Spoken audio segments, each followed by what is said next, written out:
नमस्कार। ज्ञान तृप्ति महाविद्यालय 15A अनूपगढ़ के इस YouTube चैनल पर आपका हार्दिक स्वागत है। आज हम बीएससी फाइनल ईयर के लिए फिजिकल केमिस्ट्री की हमारी एक नई यूनिट स्टार्ट कर रहे हैं। लास्ट हमने सॉल्यूशन की यूनिट की थी, तो फिजिकल केमिस्ट्री की एक नई यूनिट स्टार्ट कर रहे हैं, elementary quantum mechanics. Elementary quantum mechanics, इस यूनिट का नाम है प्रारंभिक क्वांटम यांत्रिकी, एलिमेंट्री क्वांटम मैकेनिक्स। प्रारंभिक क्वांटम यांत्रिकी या एलिमेंट्री क्वांटम मैकेनिक्स। इस यूनिट में हम देखिए किसके बारे में बात करेंगे।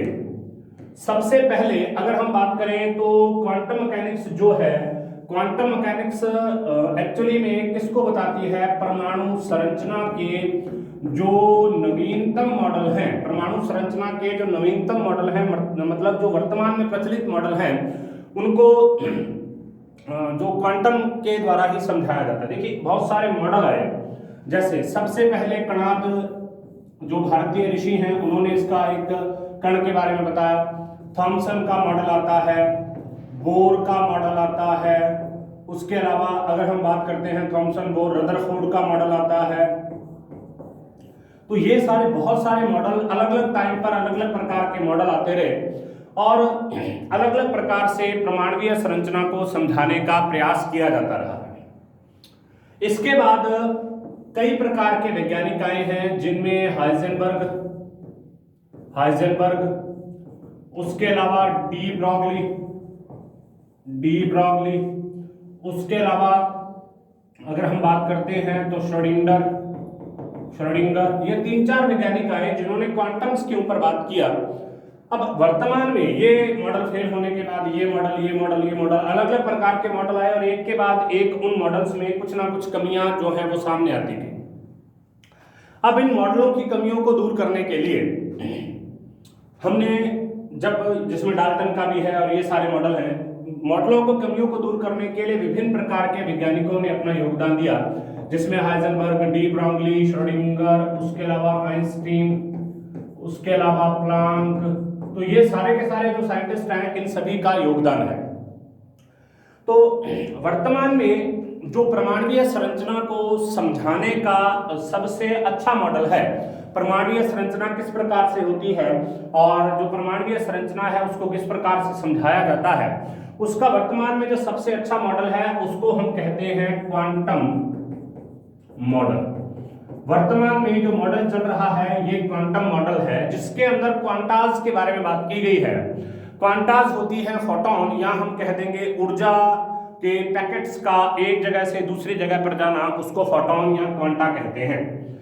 अब अगर हम बात करें फोटोन या क्वांटा के बारे में, किस तरीके से होगा, क्या होगा, और एलिमेंट्री क्वांटम मैकेनिक्स है क्या। यांत्रिकी कई प्रकार की है। एक तो होती है रूढ़ यांत्रिकी, जिसको हम क्लासिकल मैकेनिक्स कहते हैं, और क्लासिकल मैकेनिक्स जो है वो होल सोल डिपेंड करती है न्यूटन के लॉज के ऊपर। न्यूटन की जो नियम है उनके ऊपर ये डिपेंड करती है, जिसको हम क्लासिक मैकेनिक्स बोलते हैं। उसके बाद में जो नई मैकेनिक्स आई है, जिसको हम क्वांटम मैकेनिक्स बोलते हैं, ये न्यूटन के लॉज की बजाय ये जो साइंटिस्ट आपको बताए गए हैं, इन सभी के लॉज के ऊपर बात करती है और परमाणु को द्वैत नेचर के बारे में बात करती है, ड्यूल नेचर के बारे में परमाणु की बात करती है, जिसके अंतर्गत ये कहा जाता है कि परमाणु तरंग के रूप में भी होता है और कण के रूप में भी होता है। मतलब जो एटम होता है या कोई भी कण है, किसी भी प्रकार का कोई भी कण है, उसमें दोनों प्रकार की नेचर पाई जाएगी। डी ब्रॉगली का यही सिद्धांत है, जिसको हम ड्यूल नेचर ऑफ मैटर बोलते हैं। तो मैटर या कण की जो नेचर पाई जाएगी, ड्यूल पाई जाएगी। और ड्यूल किस प्रकार से होगी, वो जो मैटर होगा वो एक कण की तरह व्यवहार भी करेगा, मतलब एक हम ये कह सकते हैं पार्टिकल नेचर का भी होगा, और उसके अलावा वो जो हमारे पास मैटर होगा वो एक वेव की तरह व्यवहार भी करेगा, अर्थात वो तरंग नेचर का भी होगा। दोनों प्रकार के व्यवहार उसके अंदर पाए जाएंगे। तो उन सब चीजों के बारे में हम यहाँ पर डिस्कशन करेंगे, किस तरीके से उनमें क्या चीज पाई जाती है और किस प्रकार से वो सब होता है। तो अब देखिए आगे हम स्टार्ट करते हैं। इसकी ये फर्स्ट यूनिट है, आपके जो फिजिकल केमिस्ट्री है, फिजिकल केमिस्ट्री की फर्स्ट यूनिट है एलिमेंट्री क्वांटम मैकेनिक्स, और इसी के बेस पर इसकी जो सेकंड यूनिट है वो है MOT, molecular orbital theory based upon elementary quantum mechanics और बेस्ड अपॉन क्वांटम मैकेनिक्स। तो देखिए किस प्रकार से होगा उसके बारे में हम यहाँ पर बात करते हैं। तो हम कर रहे हैं बीएससी थर्ड ईयर के लिए, आपके ध्यान में बीएससी थर्ड ईयर के लिए फिजिकल केमिस्ट्री की फर्स्ट यूनिट के बारे में हम बात कर रहे हैं। फिजिकल की फर्स्ट यूनिट के बारे में बात कर रहे हैं। देखिए क्या है महत्वपूर्ण चीजें इसमें, क्या क्या कुछ होता है, जो टॉपिक हमारे महत्वपूर्ण है हम उनके बारे में बात करेंगे। तो सबसे पहले हमने यहाँ पर पढ़ना क्या है उसके बारे में बात करते हैं। सबसे पहले हमारा जो टॉपिक है, हमारी जो यूनिट है, उसे कहते हैं प्रारंभिक क्वांटम यांत्रिकी, मींस एलिमेंट्री क्वांटम मैकेनिक्स, अर्थात क्वांटम यांत्रिकी का या क्वांटम मैकेनिक्स का एलिमेंट्री आइडिया हमको होना चाहिए, प्रारंभिक आइडिया हमको होना चाहिए। वैसे तो ये फिजिक्स से रिलेटेड बहुत ज़्यादा टॉपिक है, लेकिन इसके केमिस्ट्री के अंदर भी बहुत ज़्यादा योगदान होते हैं। केमिस्ट्री में बहुत सारे जो अणु होते हैं उनकी संरचनाओं को उसी के आधार पर ही बताया जाता है। इस वजह से हम इसको यहाँ पर भी पढ़ रहे हैं, लेकिन हमारे सिलेबस में इसका एलिमेंट्री आइडिया ही है कि किस तरीके से ये होगा और क्यों होगा। देखिए एलिमेंट्री क्वांटम मैकेनिक्स का जो सिलेबस है वो क्या है। सबसे पहले ब्लैक बॉडी आएगा, कृष्णिका विकिरण बोलते हैं जिसको। नेक्स्ट है प्लांक का विकिरण नियम। नेक्स्ट है प्रकाश विद्युत प्रभाव, फोटोइलेक्ट्रिक इफेक्ट। उसके बाद में है ठोसों की ऊष्माधारिता, हीट कैपेसिटी। उसके बाद में है हाइड्रोजन परमाणु का बोर मॉडल। इसका व्युत्पन्न नहीं है यहाँ पर, व्युत्पन्न हम जो छोटी क्लासेस उनके अंदर ऑलरेडी कर चुके हैं, इसका किस तरीके से ड्राइव होता है ये और उसके दोष। उसके बाद में कॉम्पटन इफेक्ट क्या होता है, डी ब्रोगली। एक्चुअली यहां से स्टार्ट होती है, यहां से जो स्टार्ट होगी वो ओरिजिनल आपकी जो एलिमेंट्री क्वांटम मैकेनिक्स है वो यहां से स्टार्ट होगी, डी ब्रोगली है। उसके बाद हाइजेनबर्ग का अनसर्टेनिटी प्रिंसिपल। उसके बाद जैव क्रिया तरंग समीकरण, हेमलोल्टियन, इसके ऑपरेटर कौन से होंगे, श्रोडिंगर वेव इक्वेशन क्या होगी और उसका इंपॉर्टेंस हमारे लिए क्या होगा, तरंग फलन की भौतिक व्याख्या किस तरीके से की जा सकती है, आइगेन वैल्यू होती है साई से प्रदर्शित करते हैं, साई स्क्वायर की साई की व्याख्या किस प्रकार से की जाएगी, वो तरंग फलन की भौतिक व्याख्या होती है। मतलब फिजिकल रूप से हमारे लिए क्या इंपॉर्टेंट है, क्या हमारे लिए साई इंपॉर्टेंट है या हमारे लिए साई स्क्वायर इंपॉर्टेंट है, इसके बारे में हम यहाँ पर बात करेंगे। नेक्स्ट हम बात करेंगे क्वांटम यांत्रिकी के अभिग्रहित के बारे में, मतलब जो क्वांटम मैकेनिक्स है उसके पोस्टुलेट्स के बारे में हम बात करेंगे। नेक्स्ट हम बात करेंगे एक विमीय बॉक्स में कण, वन डायमेंशनल जो बॉक्स है उसके अंदर जो पार्टिकल होगा वो किस प्रकार से पाया जाएगा। उसके बाद में हम बात करेंगे हाइड्रोजन परमाणु के लिए तरंग समीकरण, मतलब हाइड्रोजन परमाणु के लिए वेव इक्वेशन क्या होती है और इसकी तीनों समीकरणों में पृथक्करण। देखिए तीन समीकरणों का मतलब क्या है कि जो हमारे पास पार्टिकल होगा वो हमारे पास तीन एक्सेस होते हैं, वो एक्स एक्सेस पर भी मूव कर सकता है, वो वाई एक्सेस पर भी मूव कर सकता है, वो जेड एक्सेस पर भी मूव कर सकता है, कहीं पर भी मूव कर सकता है। तब उसकी मूवमेंट अगर एक्स एक्सेस पर है, अगर वाई एक्सेस पर है, अगर जेड एक्सेस पर है, तो इन तीनों एक्सेस पर जो उसकी मूवमेंट है उसके लिए अलग अलग प्रकार की हमारे पास में जो समीकरण है वो होती है। तो इसका व्युत्पन्न नहीं है, केवल पृथक्करण है, कौन कौन से समीकरण ही पढ़ेंगे, इसमें कुछ खास बात नहीं है। नेक्स्ट है क्वांटम नंबर्स। क्वांटम नंबर्स जो आपने मेनली पढ़े होंगे, चार प्रकार के क्वांटम नंबर हैं, प्रिंसिपल क्वांटम नंबर है, मैग्नेटिक क्वांटम नंबर है, एजीमुथल क्वांटम नंबर है, स्पिन क्वांटम नंबर है। चार प्रकार के जो होते हैं, मुख्य क्वांटम संख्या, दिगंशी क्वांटम संख्या, चक्रण क्वांटम संख्या, इस प्रकार से जो अलग अलग चुंबकीय क्वांटम संख्या, इस प्रकार से चार प्रकार की क्वांटम संख्याएं होती हैं जिसको एन, एल, एस और एम से प्रदर्शित, एम और एस से प्रदर्शित किया जाता है, जिसकी सहायता से हम किसी शेल के अंदर, किसी सब शेल के अंदर और किसी ऑर्बिटल के अंदर इलेक्ट्रॉन की प्रोबेबिलिटी को या इलेक्ट्रॉन को डोनेट करते हैं, किस तरीके से हम उसको प्रदर्शित करते हैं, वो होते हैं क्वांटम नंबर। यहां पर हम कुछ अलग प्रकार के क्वांटम नंबर के बारे में बात करेंगे। क्वांटम नंबर जे यहाँ पर है, कैपिटल ए है, कैपिटल एस है, कैपिटल एम है, इस प्रकार के क्वांटम नंबर है उनके बारे में हम यहाँ पर बात करेंगे। उसके बाद में इसका महत्व क्या है हाइड्रोजन के लिए। अब देखिए क्वांटम मैकेनिक्स या क्वांटम अपने आप में एक बहुत अच्छा विचार है और इसने वर्तमान जो समय है, वर्तमान समय में जो हमारे पास में एटॉमिक मॉडल है, मतलब एटम का जो मॉडल है वर्तमान समय का, उस मॉडल के अंदर बहुत सारे परिवर्तन किए हैं जिससे कि हम उसकी लगभग हर चीज को, जो उसका ड्रॉबैक था बोर मॉडल का, इसके अलावा रदरफोर्ड का, ये सभी जो ड्रॉबैक थे, जो उसके दोष थे, उनको हम दूर करने में लगभग सक्षम हुए हैं। लेकिन बात यहां पर सबसे बड़ी है कि अभी तक जो क्वांटम है वो केवल हाइड्रोजन जैसे एक परमाणविक, जिसके अंदर केवल हम ये, एक तो पहली बात ये एक परमाणविक पर ही ज्यादा लागू की गई है और दूसरा एक इलेक्ट्रॉनिक तंत्रों पर ही सबसे ज्यादा लागू की गई है जिसके अंदर एक ही इलेक्ट्रॉन होता है। फॉर एग्जांपल अगर हम हाइड्रोजन के बारे में बात करें तो हाइड्रोजन में एक इलेक्ट्रॉन होता है, He2+ के बारे में बात या He+ के बारे में बात करें तो उसमें भी एक इलेक्ट्रॉन होता है। Li+2 के बारे में बात करें तब भी उसमें एक इलेक्ट्रॉन होता है। तो इस प्रकार के तंत्रों पर एकल इलेक्ट्रॉन, जिसको सिंगल इलेक्ट्रॉन तंत्र हम बोलते हैं, सिंगल इलेक्ट्रॉन सिस्टम हम बोलते हैं, केवल उन्हीं पर ही इसको लागू किया गया है। तो इसके लिए गोलीय तरंग फलन, इसके लिए एंगुलर और ये जो कोणीय तरंग फलन है, इन सभी के बारे में हम बात करेंगे। ठीक है, तो अब हम बात करते हैं एलिमेंट्री क्वांटम मैकेनिक्स के बारे में। एलिमेंट्री क्वांटम मैकेनिक्स है क्या, किस तरीके से होगी, देखिए। समस्त पदार्थ या द्रव्य, जितने भी हमारे पास पदार्थ हैं, जितने भी हमारे पास द्रव्य हैं, जितने भी हमारे पास मैटर हैं, ये बहुत छोटे छोटे कणों से मिलकर बने होते हैं जो सदैव गति करते हैं। इन कणों के जो गतिकीय गुण हैं, मतलब जो ये मोशन में रहते हैं, डायनेमिक जो इनके कैरेक्टर्स हैं, इनके गतिकीय गुणों से जो विज्ञान होगी, मतलब जो इन कणों की गति के बारे में अध्ययन करती है, उसको हम मैकेनिक्स या यांत्रिकी कहते हैं। अब इन कणों पर अगर हम न्यूटन के नियमों को लागू करें, न्यूटन के 3 नियम हैं, जड़त्व का नियम, बल का नियम, क्रिया प्रतिक्रिया का नियम। ठीक है, 3 प्रकार के जो नियम हैं उनको अगर हम लागू करें तो उससे जो हमारे पास में मैकेनिक्स आएगी उसको हम बोलेंगे क्लासिकल मैकेनिक्स, चिरसम्मत रूढ़ मैकेनिक्स। मतलब जो पहले यूज होती थी, वर्तमान में भी यूज होती है, लेकिन पहले स्टार्टिंग का कंसेप्ट मैकेनिक्स का यही है। तो मैकेनिक्स है क्या? मैकेनिक्स ये है पार्टिकल के डायनेमिक नेचर को, पार्टिकल अगर मूव करता है, एक जगह से दूसरी जगह जा रहा है, उसकी मूवमेंट हो रही है, उसको बोलते हैं उसका डायनेमिक नेचर। पार्टिकल के डायनेमिक नेचर को रिप्रेजेंट करने वाली, पार्टिकल के गतिकीय गुणों को रिप्रेजेंट करने वाली जो मैकेनिक्स होती है, जो जिस शाखा से या जिस ब्रांच से उसको रिप्रेजेंट किया जाता है, उसको हम बोलते हैं मैकेनिक्स। और अगर उस मैकेनिक्स के अंदर न्यूटन के लॉज या पहले जड़त्व के आघूर्ण, जड़त्व के, बल के और क्रिया प्रतिक्रिया के नियमों को अगर हम लागू करें तो उसको हम कहते हैं क्लासिक मैकेनिक्स। ठीक है, देखिए, चिरसम्मत यांत्रिकी के आधार पर ग्रहों, उपग्रहों, आकाशीय पिंडों से लेकर पृथ्वी के छोटे बड़े कणों की व्याख्या की जा सकती है। तो जितने भी कण हैं उन सभी की जो गति है, उस गति की व्याख्या न्यूटन के लॉज के आधार पर ही की जा सकती है। उसके बाद में जो चिरसम्मत या रूट क्लासिक है, परमाणुीय आकार के, मतलब बिल्कुल छोटे हों, मतलब ठीक ठाक छोटे अगर कण हैं तो उनकी वो व्याख्या कर देगी, अगर बहुत बड़े कण हैं उनकी भी व्याख्या कर देगी। लेकिन अगर बहुत ही छोटा कण हो, जैसे अगर हम परमाणु के बारे में बात करते हैं तो परमाणु की रेडियस खुद की 10⁻⁻10 मानी जाती है। ठीक है, 10⁻⁻10 है, तो इसका मतलब बहुत छोटा ये होता है। तो अगर ये बहुत छोटा है तो उसकी व्याख्या इसके द्वारा नहीं कर सकते। परमाणुीय आकार के सूक्ष्म क्षेत्र वाले कणों के स्थायित्व की, स्टेबिलिटी की, उसके डायनेमिक नेचर की और उसके विकिरणों से, अगर उसके अंदर से कोई रेडिएशन निकलते हैं, उससे जो स्पेक्ट्रम में निकलेगा उसकी व्याख्या करने में असमर्थ है। तो इसी को दूर करने के लिए आज हम क्वांटम यांत्रिकी के विकास के बारे में पढ़ेंगे, डेवलपमेंट ऑफ क्वांटम मैकेनिक्स के बारे में पढ़ेंगे। देखिए, क्वांटम मैकेनिक्स होती क्या है।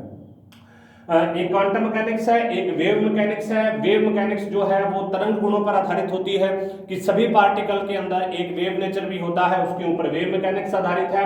अब क्वांटम के बारे में हम बात करते हैं। क्वांटम मैकेनिक्स एक्चुअली क्वांटा पर आधारित होती है और क्वांटा होता है फोटॉन। फोटॉन को लिखते हैं h से, E=hν प्लांक का क्वांटम सिद्धांत है, प्लांक ने इसको दिया था। तो क्वांटम यांत्रिकी में देखिए, प्रकाश तथा अन्य विद्युत चुंबकीय विकिरणों की दोहरी प्रकृति पर आधारित है। तो सबसे पहले क्वांटम यांत्रिकी बेस्ड किस पर है? वो बेस्ड है ड्यूल नेचर पर, अर्थात इन सभी की ड्यूल नेचर होती है, इन सभी की दोहरी प्रकृति होती है। इसके अनुसार ऊर्जा परिवर्तन सदैव सतत नहीं होते, अर्थात कंटिन्यूअस नहीं होते, जैसा कि चिरसम्मत यांत्रिकी के आधार पर अपेक्षित है। जो क्लासिकल जो मैकेनिक्स है वो ये बताती है कि ऊर्जा का परिवर्तन कंटिन्यूअस रूप से होता है, मतलब ऊर्जा एक से दूसरी जगह पर ऐसे जाती है, इस तरीके से ऐसे जाएगी। लेकिन जो क्वांटम मैकेनिक्स है वो बताती है कि यही ऊर्जा ऐसे जाएगी, ऐसे मतलब जाएगी तो यहां पर भी ऊर्जा, लेकिन इस तरीके से पैकेट्स के रूप में जाएंगे। पहला पैकेट जाएगा, फिर गैप होगा, फिर दूसरा, फिर तीसरा, फिर चौथा, फिर पांचवा, लेकिन ये लगातार जा रहे हैं। इस वजह से ऊर्जा उसको कंटिन्यू मिलती रहेगी, लेकिन पैकेट्स के रूप में जाएगी, सदैव कॉन्टिन्यूअस नहीं होते, जैसा कि चिरसम्मत यांत्रिकी के आधार पर अपेक्षित है। वरन ये ऊर्जा के पैकेट के रूप में असतत होते हैं, डिसकंटिन्यूअस होते हैं, जिसमें प्रत्येक पैकेट या फोटॉन की ऊर्जा होगी E=hc/λ। c जो होता है वो प्रकाश का वेग होता है और लैम्डा यहाँ पर वेवलेंथ होती है। तो ये बेसिक इसकी समीकरण है। प्लांक की समीकरण है ये, E equal to h nu. इसी को हम फोटोन या क्वांटा बोलते हैं, इसी को फोटोन और क्वांटा बोलते हैं। नेक्स्ट हम बात करेंगे वेव मैकेनिक्स के बारे में, तरंग यांत्रिकी के बारे में कि तरंग यांत्रिकी क्या होती है, वेव मैकेनिक्स क्या होती है। देखिए तरंग यांत्रिकी इलेक्ट्रॉन प्रोटॉन जैसे अत्यंत सूक्ष्म और गतिमान कणों की दोहरी प्रकृति पर आधारित है।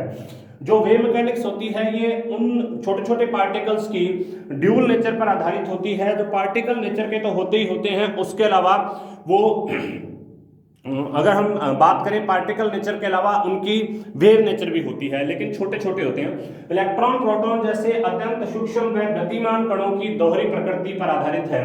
इसके अनुसार अत्यंत सूक्ष्म गतिमान कण सदैव कणीय अवस्था में नहीं होते, अर्थात ग्रेनुलर फॉर्म में या पार्टिकल नेचर में नहीं होते। कभी कभी इनका व्यवहार कणीय होता है और कभी तरंगीय होता है, अर्थात ये दोनों प्रकार से पाए जाते हैं। वो एक टाइम पर कण की तरह व्यवहार करेंगे, दूसरे टाइम पर तरंग की तरह व्यवहार करेंगे। अब जिसमें उनकी अगर वेव है तो वेवलेंथ का मान भी होगा, वो किसके बराबर होगा, h/mv के। h यहाँ पर प्लांक कांस्टेंट है, mv इनका संवेग है, मोमेंटम, ठीक है, के बराबर होता है। इस प्रकार तरंग यांत्रिकी और क्वांटम यांत्रिकी एक प्रकार से एक दूसरे के पर्याय ही हैं। अब ये और ये एक दूसरे के लिए काम आती है, मतलब ये भी कहती है कि ड्यूल नेचर होता है और ये भी कहती है कि ड्यूल नेचर होता है। तो इसका मतलब हम जो वेव मैकेनिक्स है वो हम छोटे कणों पर लागू करते हैं, ये परमाणु पर लागू करते हैं। तो इसका मतलब ये दोनों एक ही चीज है, वेव मैकेनिक्स और क्वांटम मैकेनिक्स एक ही चीज है, क्योंकि ये भी बिल्कुल सूक्ष्म कणों पर माइक्रो पार्टिकल्स के ऊपर ही लागू की जा सकती है। और माइक्रो पार्टिकल में एटम भी आ जाते हैं, माइक्रो पार्टिकल में इलेक्ट्रॉन्स भी आ जाते हैं, माइक्रो पार्टिकल में प्रोटॉन्स भी आ जाते हैं। तो जो छोटे छोटे पार्टिकल हैं उन सभी पार्टिकल्स के अंदर इसको लागू किया जा सकता है। नेक्स्ट देखिए, इस प्रकार तरंग यांत्रिकी और क्वांटम यांत्रिकी एक दूसरे के पर्याय हैं। तरंग यांत्रिकी में कणों की तरंगीय प्रकृति को मानते हैं और उनके गतिक व्यवहार को प्रदर्शित किया जाता है, जबकि क्वांटम यांत्रिकी में विद्युत चुंबकीय विकिरणों की कणीय प्रकृति को मानते हुए उनके गतिक व्यवहार की व्याख्या की जाती है। तो अंतर क्या है, वेव मैकेनिक्स में तो हम तरंग मानते हैं, तरंग मानकर कण को तरंग मानते हैं, कण को तरंग मानते हैं और उसकी व्याख्या की जाती है। और अगर हम बात करें क्वांटम मैकेनिक्स में तो उसमें हम तरंग को कण मानते हैं। यहां पर कण को तरंग मानेंगे और वहां पर तरंग को कण मानेंगे, तरंग वेव को पार्टिकल मानेंगे। तो वेव को पार्टिकल मानने के बाद उसकी व्याख्या की जाती है, मतलब एक दूसरे के वही चीज है लेकिन बस उसको घुमाकर लिखा गया है। तो दोनों एक ही चीज है, मतलब एक दूसरे के सिनोनिम्स हैं। नेक्स्ट हम बात करें किसी तरंग के लिए मुख्य रूप से लक्षण कौन कौन से होते हैं। एक होता है उसका वेवलेंथ। वेवलेंथ का मतलब होता है कि अगर दो शिखर बिंदु हैं, ये एक शिखर बिंदु इसका, ये शिखर बिंदु, इनके बीच की दूरी लैम्डा के बराबर होगी, इसको इसकी वेवलेंथ बोलते हैं। वेवलेंथ को लैम्डा से प्रदर्शित किया जाता है और इसको मीटर के अंदर भी लिखा जाता है, सेंटीमीटर के अंदर भी लिखा जाता है, सब कुछ इसी के अंदर है, ठीक है। किसी तरंग के मुख्य रूप से निम्न लक्षण होते हैं। सबसे पहले वेवलेंथ या लैम्डा। किसी तरंग के दो निकटतम शिखर बिंदुओं, ये भी हो सकते हैं, ये शिखर बिंदु का मतलब होता है इसका मैक्सिमा, ये इसका मैक्सिमा है, ये नीचे से अगर देखें तो ये इसका मैक्सिमा है। तो इन दोनों के बीच की दूरी क्या होगी, लैम्डा होगी। ये शृंग और वृत्त बोलते हैं इसको, मतलब एक ऊपर की तरफ होता है एक नीचे की तरफ होता है, शृंग और वृत्त उसके बीच की दूरी होती है। बिंदुओं के मध्य की दूरी को उसकी वेवलेंथ कहते हैं। इसे मीटर में प्रदर्शित किया जाता है, सेंटीमीटर में भी किया जा सकता है, एंगस्ट्रॉम में भी किया जा सकता है। 1 angstrom is equal to 10⁻⁻8 centimetre और 10⁻⁻10 मीटर, ठीक है। तो इसको आपको ध्यान रखना है। सबसे पहला क्या है इसके अंदर, सबसे पहला इसके अंदर है वेवलेंथ। दूसरा देखिए, फिर हम ब्लैक बॉडी के बारे में बात करेंगे। ब्लैक बॉडी कृष्णिका विकिरण क्या होती है। दूसरा देखिए इसमें क्या है, हाँ जी देखिए, दूसरा है आवृत्ति, फ्रीक्वेंसी, न्यू। किसी निश्चित बिंदु पर एक तरंग 1 सेकंड में जितनी बार गुजरती है उस संख्या को उस तरंग की आवृत्ति या फ्रीक्वेंसी कहते हैं और इसे न्यू द्वारा प्रदर्शित किया जाता है और इसकी आकृति जो इकाई होती है वो हर्ट्ज होती है, hz होती है, ठीक है। तो अब देखिए, मान लीजिए ये पॉइंट है, ये पॉइंट है, ठीक है। इस पॉइंट में से कोई तरंग 1 सेकंड में कितनी बार गुजरेगी, ये मान लीजिए कोई पॉइंट था, ये वाला, ये वाला। इस पॉइंट में से कोई तरंग कितनी बार गुजरती है, कोई तरंग कितनी बार इसके अंदर से गुजरती है, लेकिन 1 सेकंड के अंदर, 1 सेकंड के अंदर एक तरंग कितनी बार यहां से गुजरती है, उसको क्या बोलते हैं, उसको उसकी आवृत्ति या फ्रीक्वेंसी बोलते हैं। और फ्रीक्वेंसी को हमेशा ही हर्ट्ज से प्रदर्शित किया जाता है, hz से प्रदर्शित किया जाता है। आवृत्ति या फ्रीक्वेंसी न्यू। किसी निश्चित बिंदु पर एक तरंग एक सेकंड में जितनी बार गुजरती है उस संख्या को उसकी तरंग की आवृत्ति कहते हैं और इसे न्यू द्वारा प्रदर्शित करते हैं। इसकी इकाई हर्ट्ज होती है। वेलोसिटी, किसी तरंग द्वारा एक सेकंड में कितनी दूरी पार की गई है। एक सेकंड में मतलब उसने 1 मीटर दूरी पार की है, एक सेकंड में उसने 10 मीटर दूरी पार की है, एक सेकंड में उसने 50 मीटर, 100 मीटर, 5 किलोमीटर, जितनी भी दूरी उसने पार की है उसको क्या बोलते हैं, उसको लिखते हैं वेग और c से इसको प्रदर्शित किया जाता है। और इसको हम ऐसे भी कह सकते हैं कि c इक्वल टू होता है न्यू लैम्डा, मतलब आवृत्ति और वेवलेंथ का जो गुणनफल होता है वो c के बराबर होता है। और यहाँ पर जो c होता है और न्यू क्या होता है, c अपॉन लैम्डा। c का मान प्रयोगों द्वारा प्रकाश के लिए 3 × 10⁸ मीटर प्रति सेकंड प्राप्त हुआ है। मतलब जो अगर हम बात करें प्रकाश, तो प्रकाश एक सेकंड में इतने मीटर की दूरी तय करता है।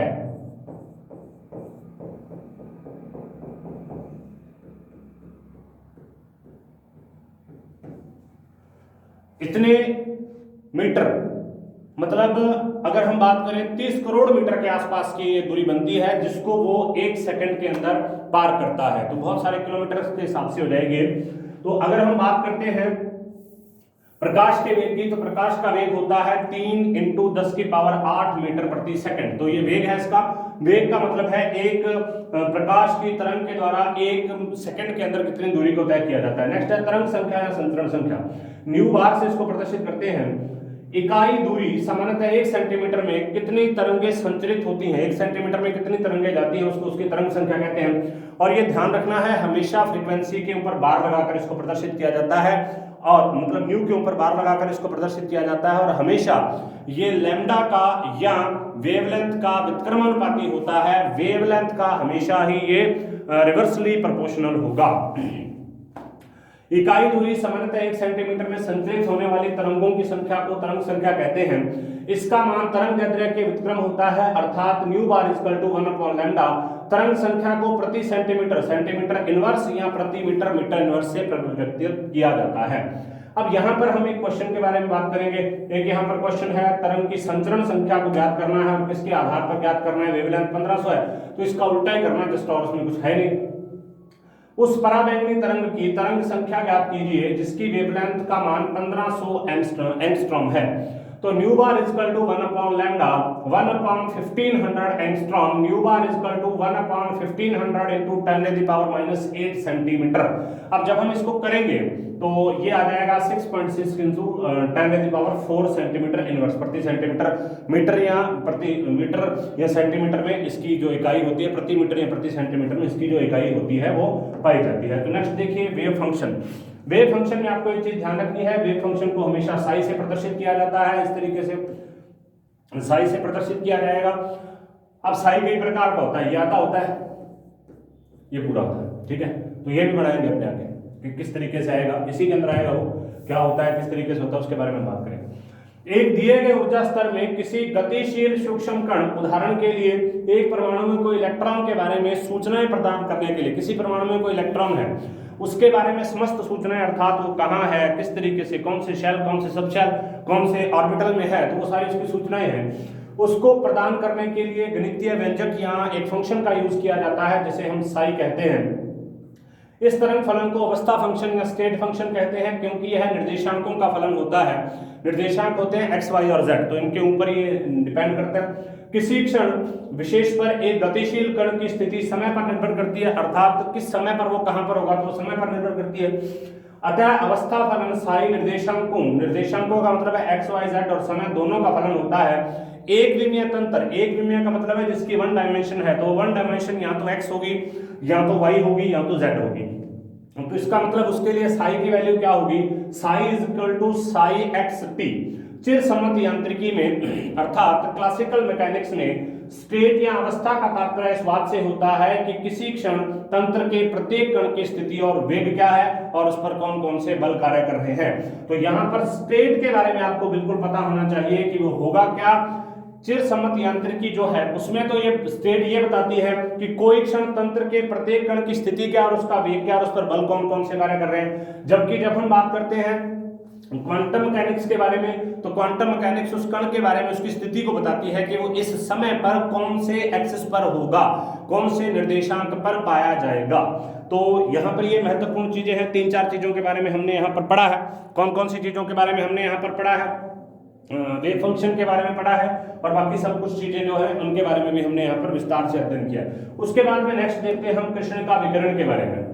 अब कृष्णिका विकिरण बहुत महत्वपूर्ण प्रकार का टॉपिक है, बहुत महत्वपूर्ण प्रकार का टॉपिक है, और इसको बोलते हैं ब्लैक बॉडी रेडिएशन। कृष्णिका विकिरण, ब्लैक बॉडी रेडिएशन। एक सबसे पहले ब्लैक बॉडी रेडिएशन होती क्या है उसके बारे में हम बात करेंगे। ब्लैक बॉडी रेडिएशन, कृष्णिका विकिरण, देखिए जब भी हम किसी भी पिंड को, किसी भी पार्टिकल को, किसी भी पदार्थ को गर्म करते हैं, किसी भी सब्सटेंस को अगर हम गर्म करते हैं तो विद्युत चुंबकीय विकिरण उसमें से निकलते हैं। उच्च ताप पर अगर बहुत ज्यादा टेम्परेचर हो जाएगा तो उस कंडीशन में जो उससे विकिरण निकलेंगे वो विजिबल होंगे। यदि टेम्परेचर को और ज्यादा बढ़ाया जाएगा तो विकिरण नीले रंग के प्रकाश के हो जाएंगे। यह इससे स्पष्ट होता है कि यदि किसी पिंड को गर्म किया जाए तो पहले क्या हो जाएगा, रक्त तप्त अर्थात लाल हो जाएगा, विजिबल रीजन में दिखाई देगा, और इसके बाद भी अगर उसको बहुत ज्यादा गर्म किया जाए तो श्वेत तप्त अर्थात सफेद हो जाएगा। तो इसका मतलब पहले उसमें से जो रेडिएशन निकल रहे थे वो विजिबल नेचर के थे, उसके बाद में जो उसमें से रेडिएशन निकलते हैं वो धीरे धीरे क्या हो जाते हैं, इनविजिबल रीजन के हो जाते हैं, अर्थात श्वेत हो जाते हैं। श्वेत एक इनविजिबल रीजन है, वो उसका कोई कलर नहीं होता। विकिरणों के तरंगदैर्ध्य तापमान से किस प्रकार प्रभावित होते हैं? विकिरणों के अंदर जो वेवलेंथ है, अब ये वेवलेंथ पर ही डिपेंड करता है। अगर रेड है तो उसकी वेवलेंथ सबसे ज्यादा होगी, जिस तरीके से वो कलर ब्लू के अंदर चेंज होता जाएगा तो उसकी वेवलेंथ उसी प्रकार से कम होती जाएगी। तो ये सब कुछ किस पर डिपेंड कर रहा है? वेवलेंथ पर डिपेंड कर रहा है। और दूसरी चीज, वेवलेंथ के अलावा ये टेम्परेचर पर डिपेंड कर रहा है। तो इसका मतलब विकिरणों के वेवलेंथ तापमान से किस प्रकार प्रभावित होते हैं, इसे ल्यूमर तथा प्रिंगशिम ने निश्चित ताप पर उत्सर्जित ऊर्जा और तरंगदैर्ध्य के मध्य वक्र खींचकर बताया। इन वक्रों से स्पष्ट है प्रत्येक ताप पर एक ऐसी तरंगदैर्ध्य होती है जिस पर ऊर्जा का उत्सर्जन अधिकतम होता है। तो देखिए यहाँ पर ये टेम्परेचर है, इस पर ये क्या है, ये तरंगदैर्ध्य है। तो इसका मतलब यहाँ पर 2000 केल्विन पर तो इस वेवलेंथ पर सबसे ज्यादा ऊर्जा का उत्सर्जन होगा। उसके अलावा 1750 केल्विन पर यहाँ होगा, 1250 केल्विन पर यहाँ होगा। तो अलग अलग वेवलेंथ पर अलग अलग प्रकार, अलग अलग टेम्परेचर पर एक फिक्स्ड वेवलेंथ होती है जिस पर ऊर्जा सबसे ज्यादा निकलेगी। ठीक है। दूसरा, ताप के बढ़ने पर लैम्डा मैक्सिमम के मान में कमी। अब देखिए जैसे जैसे टेम्परेचर बढ़ता जाएगा लैम्डा मैक्सिमम यहाँ पर सर्वाधिक है। ठीक है, यहाँ पर लैम्डा मैक्सिमम इस तरीके से प्राप्त हो रही है। तो ताप के बढ़ने के साथ साथ लैम्डा मैक्सिमम के मान में कमी हो रही है, तरंगदैर्ध्य की ओर खिसक जाता है। ये अब देखो यहाँ पर हुआ क्या, देखिए जब टेम्परेचर था 1250 तब लैम्डा मैक्सिमम यहाँ पर था। तो इसका मतलब ये लगभग कितना होगा, 3000 के आसपास। ठीक है, जब टेम्परेचर हुआ 1750 तो ये लगभग यहाँ पर आ गया। तो इसका मतलब ये कितना है, 1800 के आसपास। जब टेम्परेचर हुआ 2000 केल्विन तो ये यहाँ पर आ गया, ये भी लगभग कितना है, 1800 के आसपास है। तो इसको हम ये कह सकते हैं कि जैसे जैसे टेम्परेचर बढ़ रहा है, ये टेम्परेचर उसके बाद और टेम्परेचर, जैसे जैसे टेम्परेचर बढ़ रहा है वैसे वैसे लैम्डा मैक्सिमम के मान में लगातार कमी आ रही है। तो इससे दो चीजें पर पता चलती हैं। एक तो ये कि प्रत्येक ताप पर एक ऐसी वेवलेंथ होती है जिस पर ऊर्जा का उत्सर्जन अधिकतम होता है। दूसरा ये, ताप के बढ़ने पर लैम्डा मैक्सिमम के मान में कमी होती है और वो कम तरंगदैर्ध्य की ओर खिसक जाता है। ये वक्र एक कृष्णिका के लिए है। कृष्णिका एक ब्लैक बॉडी होती है जिसको आदर्श उत्सर्जक माना जाता है, अर्थात वो जितने प्रकाश का अवशोषण करेगी सेम टू सेम उतने ही प्रकाश का उत्सर्जन कर देगी। तो आदर्श अवशोषक की भी होती है, आदर्श उत्सर्जक भी होती है, उसको बोलते हैं ब्लैक बॉडी। अब इसके बारे में हम पढ़ते हैं, ब्लैक बॉडी क्या होती है, किस तरीके से होती है, उसके बारे में हम स्टडी करेंगे। देखिए, कृष्णिका एक ऐसे काल्पनिक पिंड को कहा जाता है, मतलब ये एक काल्पनिक प्रकार के हाइपोथेटिकल प्रकार की अवधारणा है। हाइपोथेटिकल प्रकार का एक चीज है कि ऐसा कुछ होता है, वास्तविकता में कृष्णिका वगैरह की चीज जो हाइपोथेटिकली है, डायरेक्ट रूप में पॉसिबल नहीं हो सकती। कुछ भेड़ वगैरह, ऑस्ट्रेलिया के अंदर कोई भेड़ है, उसकी जो ऊन है उसको माना जाता है कि वो एक ब्लैक बॉडी की तरह काम करती है, लेकिन कोई मेरिनो भेड़ जो उसकी ऊन को ब्लैक जो ऊन होती है उसकी, लेकिन वैसे कोई 100% कोई ब्लैक बॉडी की तरह काम करे तो वो यहाँ पर ऐसा कुछ नहीं। देखिए कृष्णिका एक ऐसे काल्पनिक पिंड को कहा जाता है जो समान रूप से विकिरणों के समस्त तरंगदैर्ध्य को अवशोषित अथवा उत्सर्जित करता है। मतलब ब्लैक बॉडी क्या है? ब्लैक बॉडी एक ऐसा हाइपोथेटिकल पिंड है, हाइपोथेटिकल ऑब्जेक्ट है, हाइपोथेटिकल एक ऑब्जेक्ट है जो किरणों के समान तरंगदैर्ध्य को अवशोषित करता है और उतनी ही किरणों को उत्सर्जित कर देता है।